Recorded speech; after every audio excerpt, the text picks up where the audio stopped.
All right, so this is World War II every day with army sizes. I can't believe this. So at the start of the war, Poland had 250,000 men, where Germany on this front had 1.8 million. It makes me think that Poland wasn't prepared for this. Like maybe Poland didn't actually think this was going to happen. Do you know what I mean? Oh, so you can see they start to mobilize and they get up to about 750,000. And then, boop, they're gone. Final pocket of Poles. Yeah, it kind of looks like they mobilized really late, the Polish. Here we go with the Winter War. And Soviets with incredibly big numbers. Well, let's not forget, guys, they're going to be driving those tanks unsupported into the snow of Finland. Look at Finland's numbers declining and the Soviets going up and up and up. Listen, I don't want to draw any parallels to existing events, okay? But it kind of looks to me like Stalin didn't want the embarrassment of not taking out little puny Finland, you know? I'm just saying, okay? I'm just saying. Who would win? The Soviet Union or a few frosty boys on skis? I don't know, man. Denmark just, you blinked and you missed it.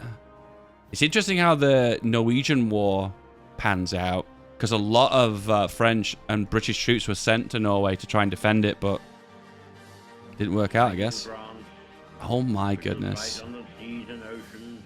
They got Dunkirk, boys. This is the part of the war that always confuses me, because I always think when Dunkirk falls, it's over. But it's not. And France keeps holding out. Well, until now. But the numbers are very similar, aren't they? You know, like at the very start of the war between France and Germany, the numbers are actually very close. Blah, blah, blah, blah. Her Majesty's government. The Battle of Britain. Oh, we've got Africa in the bottom right. It's hard to make out. My face is in the way. But the Germans have got like way more numbers, and the text is blocking it. I have no control of that, boys. So what's really interesting is when Italy invaded Greece, initially the Greeks held out really well. Good old Italian incompetence, eh? And they pushed them all the way into Albania. And then Germany's like, nope. I wonder why Hitler didn't take North Africa as seriously as some of the other fronts. I guess he was always thinking about Barbarossa, wasn't he? It's always on the back of his mind. Italy suffered a terrible defeat. So Bulgaria, when they joined the Axis, they didn't attack Greece, did they? Oh, dumpstered. Absolutely dumpstered. 1.1 million troops to take out Greece. Little puny bankruptcy Greece needed 1.1 million men. Logistics in North Africa couldn't support a large front. I suppose with enough supplies, though, eventually you can break through. You'd have to kind of build the infrastructure as you go, I guess. 3.4 million. Lost 2.7 million. You know, as much as it feels cringe to me to try and give a one-up to the Germans here, the initial Barbarossa was a massive success, wasn't it? The encirclements are absolutely massive. And then the Soviets are invading Iran now. Yeah, as much as they're encircling troops on the Eastern Front, the Soviets can still replace them and mobilize them. And hence the reason why they tried to, like, do the most powerful blow they could to strike them down. And now the Soviets have more troops on the front. I suppose one thing that this doesn't take into account is that overall troop numbers aren't necessarily a reflection of overall strength. Because I'd imagine a lot of these new Soviet troops are like drafted conscripts, aren't they? You didn't see that here, but behind my head, Iran got invaded by the UK and the Soviet Union. Get that oil, boys. Oh my god, look at the numbers of Soviet troops now. That is insane. Still encircling Soviet troops on the front line, but it's not making any difference. It's not making a dint in them because they just recruited more and more as time goes on. That's absolutely insane. The push for Stalingrad.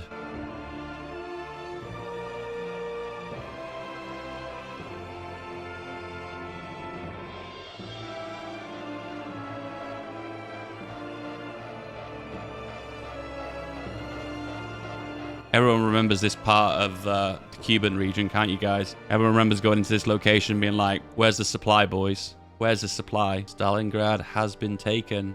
I realize the text on screen is completely broken as well. Oh, we have North Africa, boys. USA. USA.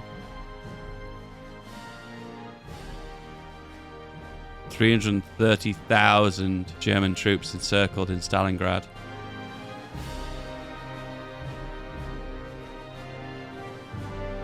I can't imagine how devastating it must be when you've extended your front line so much to have to pull out of the front line because you've overextended. Stalingrad has been retaken. Battle of Britain has been lost. Stalingrad has been lost. The Battle of El Alamein has been lost. The Allies won. Axis lost. Did you need to clarify that? This is a part of the war you don't hear much about as well, like the final stand in Tunisia for the German troops. They were told they weren't allowed to evacuate, so they just fought to the very end. Oh my god, the Soviet numbers now. This is a really fast Hoi game. Yeah, they've got the latest I-9. I love invading Sicily in Hoi 4. I love it because it always distracts the German player or the German AI and pulls troops from the other front line. And you get like a really easy encirclement on Sicily. It's so awesome. It's one of my favorite places to do an encirclement.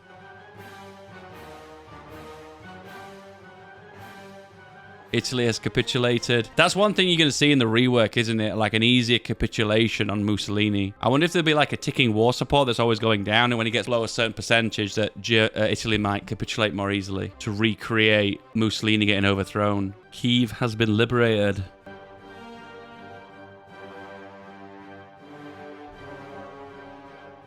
Siege of Leningrad has been lifted after 3 years. I wonder if they realized that pushing too heavily through Italy was going to just be too difficult due to the terrain, and that's why D-Day was the solution to this problem. Because to me, when I play Hoi 4 and I make a breakthrough in Sicily and in the south of Italy, I keep pushing and making encirclements and keep pushing until I get to the Alps. You are about to embark upon the great crusade toward which we have striven these many months. If there's anything in Hoi 4 that isn't recreated accurately, it's like how devastating terrain is to slowing down your attack.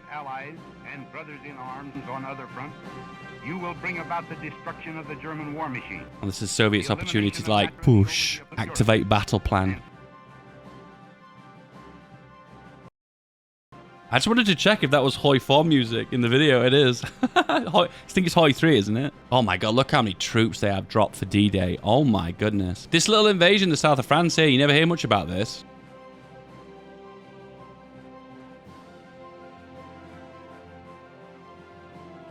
This land here that's occupied by red, is this Tito? Tito's partisans. Germany on 3 fronts. Being like, it's not looking too good. 7.2 million Soviet troops. My god.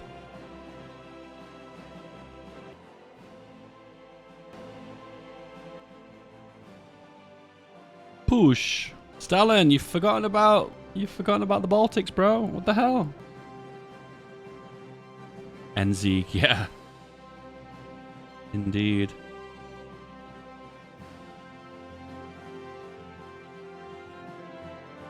Do you know what I would like to see in Hoi 4?